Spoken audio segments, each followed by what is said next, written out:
Bismillahirrahmanirrahim. Alhamdulillahi rabbil alamin. Wa bihi nasta'in ala umur dunya waddin. Astaghfiruhu wa nastahdihi wa natubu ilaihi wa natawakkalu alaihi. Wa na'udzu bihi min syururi anfusina wa min sayyiati a'malina. من يهده الله فلا مضل له وهو المهتد ومن يضلل فلن تجد له وليا مرشدا ولا هادي له أشهد أن لا إله إلا الله وحده لا شريك له وأشهد أن سيدنا محمدا عبده ورسوله اللهم صل وسلم وبارك على هذا النبي الكريم سيدنا وحبيبنا وشفيعنا وظهرنا ومولانا محمد المصطفى وعلى آله وصحبه ومن دعا بدعوته وتمسك بسنته وجاهد في سبيل الله إلى يوم الدين رب اشرح لي صدري ويسر لي أمري واحلل عقدة من لساني يفقهوا قولي Subhanaka la ilma lana illa ma 'allamtana innaka antal alimul hakim wala hawla wala quwwata illa billahil azim. Allahumma iftah 'alaina hikmataka wanshur 'alaina min khazaini rahmatika ya arhamar rahimin. Allahumma arinal haqqa haqqan warzuqna ittiba'ah wa arinal batila batilan warzuqna ijtinabah. Qala Allah Subhanahu wa ta'ala fi kitabil aziz, a'udzubillahi minasyaitonir rajim.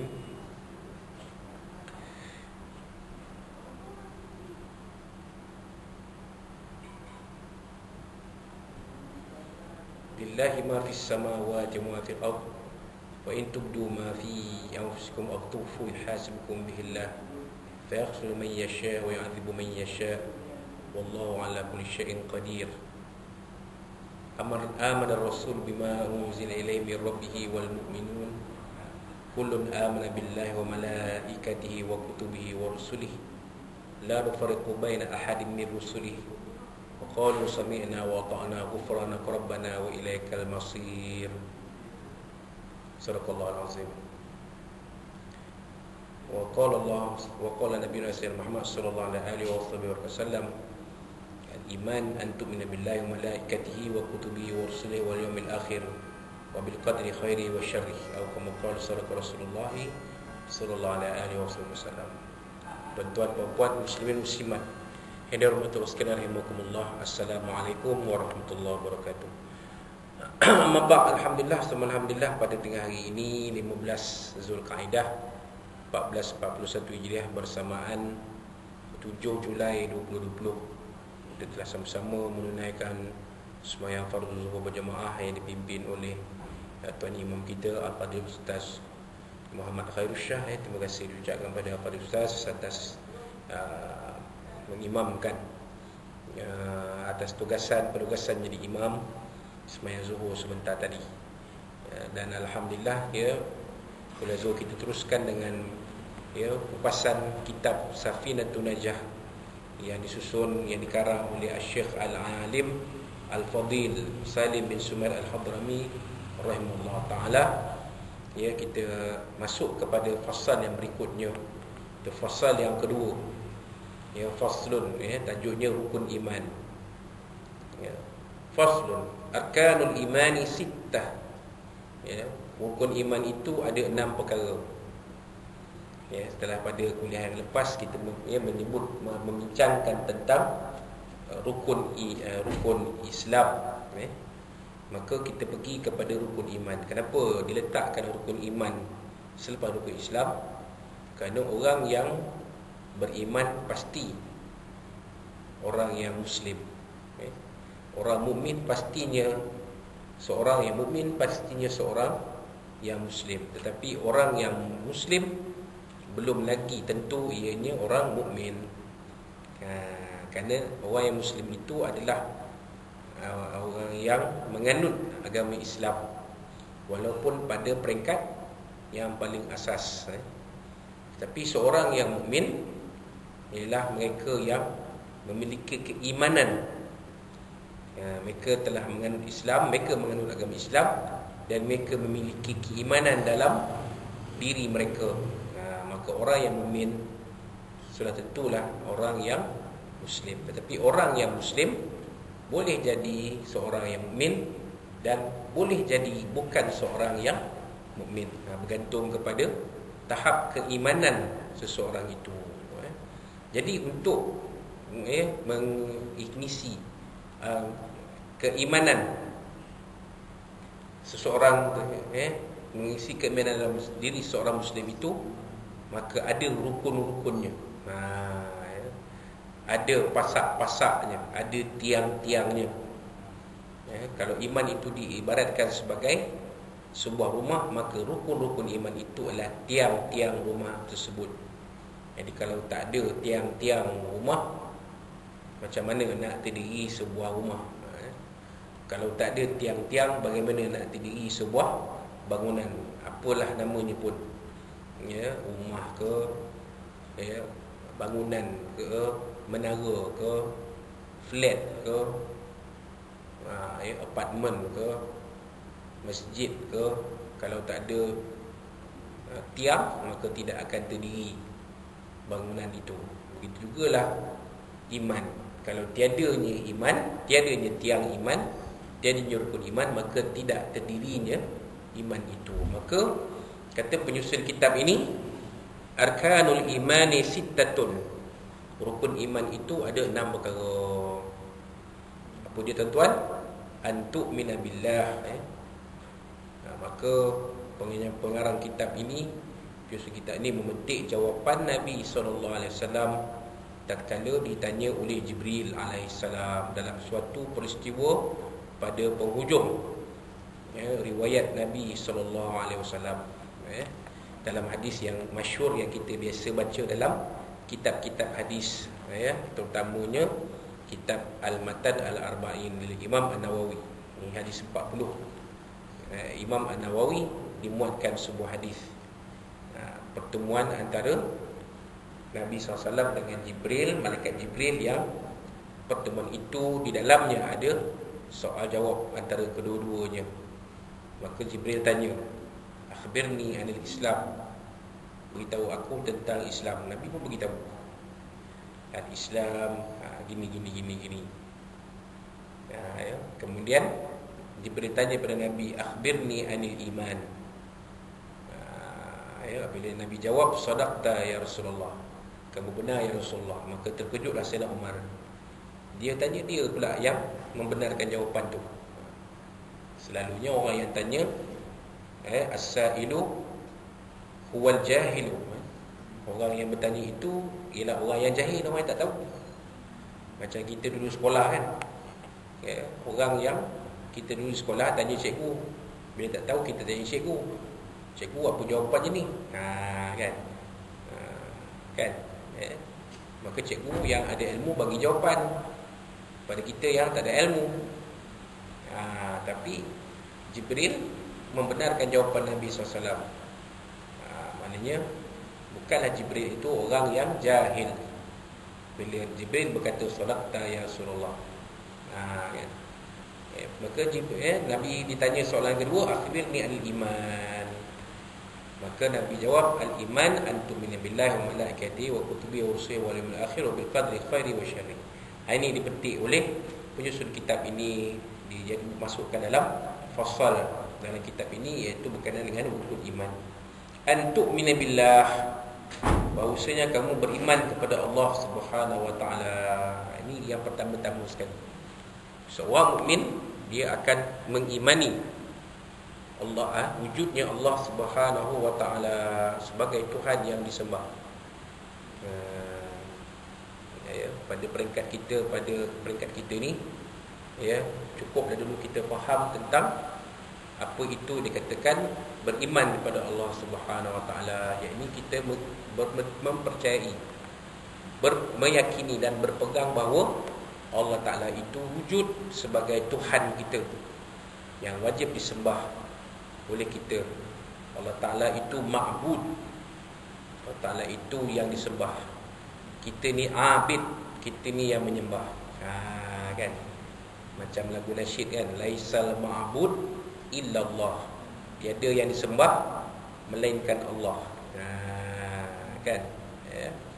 Laisal mawjud illallah. Laisal ma'bud illallah. Tiada yang wujud melainkan Allah. Tiada yang disembah melainkan Allah. Dalam alam ni tak ada satu makhluk yang wujud. Yang wujud hanya Allah. Dalam alam ni tiada makhluk yang berhak disembah melainkan Allah. Itu antara isi-isi yang dikatakan beriman pada Allah SWT. Jadi buat cerita bab iman dengan Allah SWT ni, dia kena kupas dalam ilmu tauhid. Itu yang kita akan cuba rancang, tuan-tuan.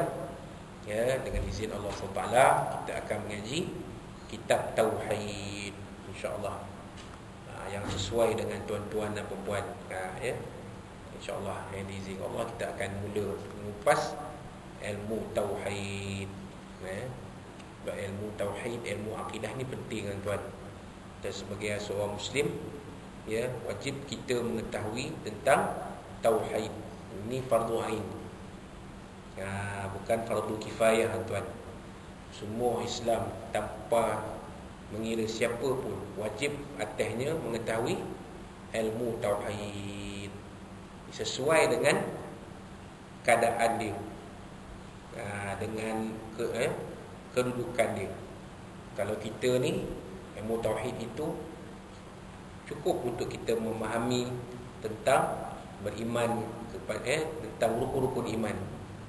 Beriman Allah kepada Allah Ta'ala tu apa dia? Cukup dekat tu dulu.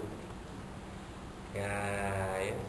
Kalau orang yang lebih tinggi tahap ilmunya, lebih tinggilah ilmu ilmu tauhid yang mesti dipelajarinya sebagai fardu ain. Kan, kena kupas satu-satu betul-betul, kena faham betul-betul. Tapi untuk kita ni di sini cukup yang itu dulu. Pada peringkat itu, memahami bahawa disebut beriman kepada Allah maknanya percaya, yakin dan berpegang bahawa Allah Ta'ala itu Tuhan yang wajib disembah. Gitu. Kemudian yang kedua, wa malaikatihi, dan beriman kepada para malaikat. Beriman kepada sekalian malaikat. Beriman akan adanya makhluk-makhluk tertentu yang dicipta Allah SWT untuk melaksanakan tugas-tugas yang tertentu yang diberi Allah SWT pada mereka, iaitu para malaikat. Dan malaikat ini bukan 10 orang saja. Malaikat ni banyak. Malaikat ni beribu, mungkin berjuta jumlahnya. Tidak diketahui dengan tepat berapakah jumlah malaikat yang sebenar. Tiada keterangan yang tepat. Kalau manusia ada keterangannya, berapa penduduk Malaysia, negara kita 30 juta, ada bancian dia. Manusia boleh kita banci, malaikat nak banci macam mana? Kan? Jadi tiada kiraan yang tepat tentang jumlah malaikat. Cuma ketika peristiwa Isra wal Mi'raj, Nabi SAW menyaksikan 70 ribu orang malaikat bertawaf mengelilingi Baitul Ma'mur. Apa itu Baitul Ma'mur? Baitul Ma'mur itu ialah Kaabah di atas langit. Kaabah di bumi tu dia Baitul Haram tu, Kaabah tu di bumi. Di langit pun ada Kaabah juga. Namanya Baitul Ma'mur. Mana tempat dia? Hanya Allah dan Rasulnya yang mengetahui. Kita tak tahu. Susahlah berangan cipta roket pergi cari di mana Baitul Ma'mur. Takkan jumpa, tuan-tuan. Tuan-tuan cuma jumpa planet-planet aja. Planet-planet yang 9 ke 10 ke, yang itu jumpalah. Planet Kejora ke, planet Marikh ke, Mushtari, Zuhal, Uranus, Neptune, Pluto, Utarin. Itu je lah yang jumpa pun. Tapi Baitul Ma'mur tuan-tuan takkan jumpa. Tapi Nabi SAW diperlihatkan ketika peristiwa Mi'raj, keadaan 70,000 orang malaikat mengelilingi, tawaf mengelilingi Baitul Ma'mur. Itu dia yang kita tahu. Ada 70,000 orang malaikat mengelilingi Baitul Ma'mur. Yang jumlah sebenar tak diketahui berapa. 100,000 ke, sejuta ke, 20 sebilion ke, tak tahulah berapa ramai malaikat ni. Tetapi kita wajib mengetahui 10 malaikat. Malaikat yang kita tahu Jibril, atau seorang itu satu aja. Jibril dia satu, dia tak mungkin banyak, ya. Sebab kerja dia menyampaikan wahyu kepada para nabi dan rasul. Apa kerja Jibril sekarang? Beribadah kepada Allah Taala. Ya, rokok ke, sujud ke, zikir ke, kita tak nak tahulah apa hakikatnya. Tapi tugas Jibril sudah selesai. Lepas Jibril, Mikail. Apa kerja Mikail? Menurunkan rezeki. Mikail terus bekerja sampai hari ini, menurunkan rezeki kepada manusia, kepada haiwan, ya. Mikail. Lagi Israfil. Israfil, malaikat yang meniup sangkakala. Israfil ni antara malaikat yang khusus yang belum menjalankan tugas dia. Kerana apa tuan-tuan? Kerana dunia belum kiamat. Kerja Israfil ni dua je. Meniup sangkakala, tanda berakhirnya alam dunia ini. Maka berlakulah kiamat. Sebenarnya diceritakan di dalam Al-Quran. Habis kiamat, habis berlaku kiamat, Israfil meniup sangkakala kali kedua, menandakan bermulanya alam akhirat. Waktu tu dah nampak dah padang mahsyar terbentang. Maka Israfil meniup sangkakala kali kedua, tanda bermulanya alam akhirat yang kekal abadi. Itu kerja Israfil, malaikat Israfil. Yang kedua, yang keempat, Israel. Apa di Israel? Malaikat Malikul Maut, malaikat maut. Ini banyak tuan-tuan. Jangan kata Israfil itu satu je. Israel itu satu je, dia banyak. Sebab manusia yang hidup atas muka bumi ni berbilion-bilion. Daripada zaman Nabi Adam pada ini berbilion-bilion. Takkan Israel itu satu je? Tak mungkin. Jenuh dia nak lari ke sana. Kalau dalam dunia ni ada berpuluh-puluh ribu orang mati macam hari ni, mati akibat virus corona, COVID-19. Macam mana Israel nak bekerja, malaikat maut nak bekerja, terkejar-kejar dia. Sebenarnya malaikat maut itu nama Israel, tapi dia banyak, bukan satu. Dia banyak. Banyak mana tiap-tiap manusia akan ada malikul maut dia. Untuk saya satu, untuk Ustaz Khairul satu, untuk tuan-tuan perempuan satu, untuk siapa-siapa manusia yang lahir atas muka bumi ni akan ada malikal maut dia. Akan ada. Jadi bukan satu, bukan satu je malikul maut ni, banyak. Itu dia kerja dia, mencabut nyawa manusia. Dalam kitab-kitab hadis disebut bahawa malaikat yang terakhir sekali hidup ialah Malikul Maut Israel. Pada masyad, pada hari kiamat nanti, malaikat Israel ini akan cabut nyawa semua malaikat, termasuk Jibril sekali. Last sekali dia cabut nyawa dia sendiri, dia mati sendiri.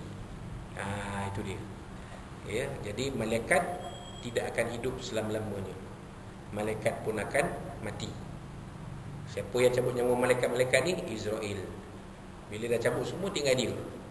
Dia pun cabut nyawa dia sendiri, dia pun mati. Jadi yang akan menghuni syurga, yang akan menghuni neraka ialah kita manusia. Malaikat hidupnya hanya di alam dunia dan permulaan alam akhirat. Wallahu alam. Baik, itu malaikat. Yang kedua, yang ketiga, wa kutubihi, dan beriman akan adanya kitab-kitab yang diturunkan Allah SWT kepada para nabi dan rasul.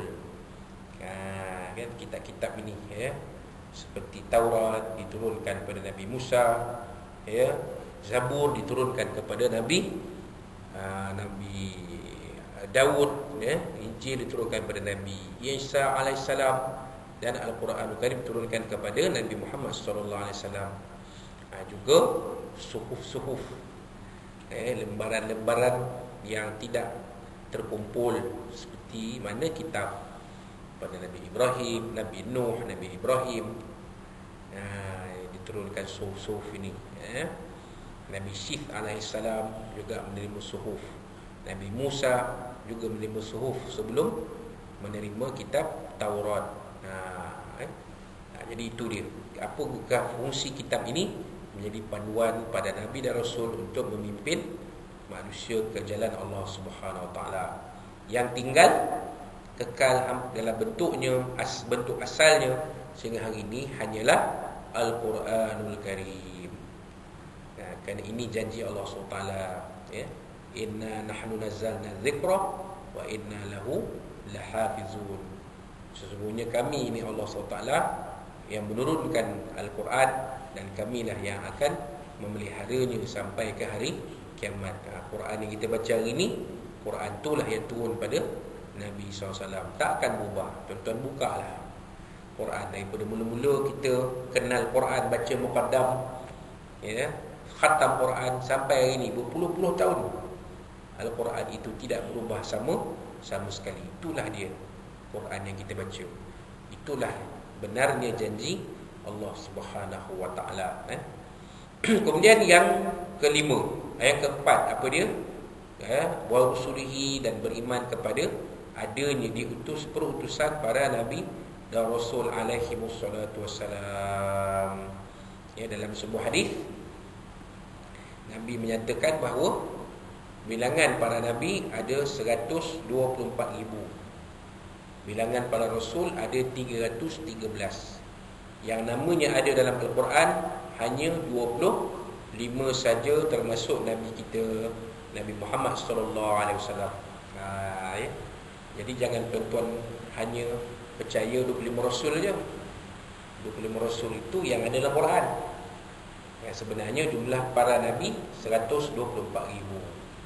Jumlah para rasul 313. Sebab itulah ada pakar-pakar perbandingan agama berpendapat Gautama Buddha adalah seorang rasul, Konfusi adalah seorang rasul, Tauzi adalah seorang rasul. Ya, kenapa? Kerana mereka membawa ajaran Allah Subhanahu wa Ta'ala. Pakar-pakar perbandingan agama berpendapat semua agama yang wujud di muka bumi ini sebenarnya datang dari Allah SWT, iaitu agama samawi. Sama ada agama Hindu atau Buddha atau Majusi, apatah lagi agama Yahudi dan agama Kristian. Ini semua adalah agama dari Allah Subhanahu Wa Ta'ala. Namun pada hari ini kita baca Al-Quran, innad dina indallahil Islam. Sesungguhnya agama yang diiktiraf di sisi Allah hanyalah agama Islam. Kenapa? Kerana agama Islam itu kekal dalam bentuk dia, tidak berubah. Kepercayaan dalam agama Islam tetap percaya kepada Allah yang Maha Esa. Agama-agama lain memang asalnya mengajak manusia beriman kepada Allah yang Maha Esa, tapi akhirnya berlaku perubahan. Akhirnya mereka bukan penganut agama-agama ini, bukan lagi menyembah Allah, tapi menyembah selain dari Allah SWT. Macam agama Majusi, menyembah api sudahnya, kan? Macam agama Hindu, contoh, ya, percaya adanya dewa-dewa yang ada sifat ketuhanan. Ini tak sama dengan kepercayaan agama Islam. Macam Buddha, akhirnya mereka percaya Gautama Buddha itu jelmaan Tuhan. Macam agama Shinto, satu ketika dulu mereka percaya Maharaja Jepun itu jelmaan Tuhan. Nampak? Kan? Jadi agama itu asal dari Allah SWT, tapi sudah terpesong. kepercayaan itu. Maka Islam itu diturunkan Allah SWT untuk mengalih kembali manusia, memulihkan kembali kepercayaan bertuhan manusia balik kepada bertuhan kepada Allah yang Maha Esa. Gitu. So itulah Allah Taala menurunkan para nabi dan rasul. Itu yang keempat. Yang kelima, wabil yaumil akhir, dan percaya akan wujudnya, akan adanya, akan berlakunya hari, akan tibanya hari akhirat. Banyak manusia yang banyak manusia tak percaya. Dia kata dah mati jadi tanah, boleh ke bangkit balik? Dunia ni takkanlah ada penghujungnya. Tapi kita Islam percaya dunia ini ada penghujungnya. Kerana dunia ini adalah makhluk ciptaan Allah, pasti ada awal, pasti ada akhir. Maka satu masa nanti dunia ini akan berakhir, akan tibanya hari akhirat. Kan? Jadi kita bila percaya akan adanya hari akhirat, itulah salah satu rukun iman. Itulah salah satu kepercayaan asas dalam agama Islam. Kita akan percaya akan adanya doomsday, hari akhirat yang akan membawa kita kepada hereafter, kepada kehidupan yang kekal abadi. Jadi itu dia. Dan alam akhirat ini belum pernah dilihat oleh sesiapa pun. Hatta Nabi SAW pun tak pernah melihat keadaan hari akhirat itu. Jadi apa yang Nabi cerita dalam hadis-hadis tentang hari akhirat tu, macam mana keadaan dia, macam mana kisah dia, bagaimana rupa dia, itu adalah gambaran yang diwahyukan Allah SWT kepada baginda SAW. Tapi baginda tak pernah tengok macam mana rupa hari akhirat. Sebab apa tuan? Sebab hari akhirat belum berlaku. Paling jauh manusia pergi alam barzakh. Kita ni belum lagi. Kita ni masih alam dunia. Yang dah meninggal, yang dah mati, dah pergi ke alam barzakh. Itu paling jauh. Belum ada lagi manusia sampai ke alam akhirat. Sebab hari kiamat belum berlaku. Tapi kita diperintahkan sebagai seorang Islam percaya akan ada kedatangnya hari kiamat. Jangan kata tak ada pula tuan. Rosak perpercayaan kita, rosakkan kita nanti. Kemudian wabil qadri khairi wa syarrihi, dan mempercayai akan adanya qadar dan qadar Allah, yang baik dan yang buruk. Itu dia. Jadi kita percaya dalam kehidupan kita ini sesuatu yang berlaku itu telah disusun oleh Allah Subhanahu Wa Taala, telah ditakdirkan Allah Subhanahu Wa Taala yang baik ataupun yang sebaliknya. Semua telah disusun oleh Allah Subhanahu Wa Taala. Macam kita ni kan, kita berada dalam pasukan polis dan Malaysia ini, semua dah ditentukan oleh Allah Subhanahu Wa Taala. Allah Taala dah susun cantik. Allah Subhanahu Wa Taala tahu apa yang baik untuk seorang hamba-Nya, untuk tiap-tiap hamba-Nya. Allah SWT tidak zalim kepada hamba-hamba dia. Jangan pula kita menyalahkan takdir. Ini suratan takdir. Itu dia. Lirik lagu tu kan, kakak kan, kakak yang dah tua-tua, otai-otai lah, yang baru-baru muda-muda, BBNU mana tahu lagu ni. Apa BBNU Ustaz? Budak baru nak up. Mana tahu lagu suratan takdir. Dia kata ini suratan takdir. Jadi bila suratan takdir tu, kita terimalah dengan baik. Sama ada suratan takdir itu yang baik untuk kita ataupun yang sebaliknya untuk kita, terimalah dengan baik. Tapi jangan pula menyerah semata-mata kepada takdir. Kita disuruh berusaha.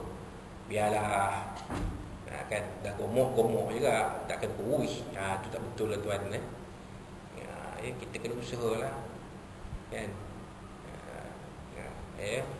Kena usaha, jangan sampai merosakkan kesihatan. Dengan usaha lah. Jaga makanan, amalkan cara hidup sihat. Itu sebabnya kita pasukan kita ni sebelum PKP tempoh hari adanya gaya hidup sihat. Hari Jumaat petang pukul 3 je kita pergi Padang Polo. paling-paling tidak pun menghirup udara segar. Kalau tak larat nak jogging pun, duduk cari kursi, buatlah apa yang patut, kan. Kaki sakit, tangan ada, boleh gerakkan tangan ke atas ke bawah, kan. Ada gym rakyat, tengoklah apa yang boleh kita guna di situ.